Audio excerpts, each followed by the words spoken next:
My name is Carol Samray. I'm a plant manager at Lamb Weston and vertical startup manager as well.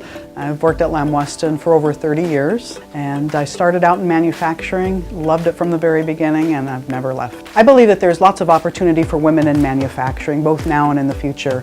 Manufacturing is a dynamic and growing part of the United States economy. There's lots of opportunities in many different areas, in innovation, in research and development, and in agriculture. My name's Ashley Peepo. I'm a senior quality specialist at Lamb Weston. I've worked for Lamb Weston for about 10 years. Just because you're a woman doesn't mean that you can't go change a motor out the best or get your hands dirty and go into those roles. You don't have to be sitting behind a desk to benefit the company as a whole. I've found many benefits of working in manufacturing for me as a woman, from a leadership position, from a scientific position, from a manufacturing position. I think manufacturing today is better suited for women than it ever has been.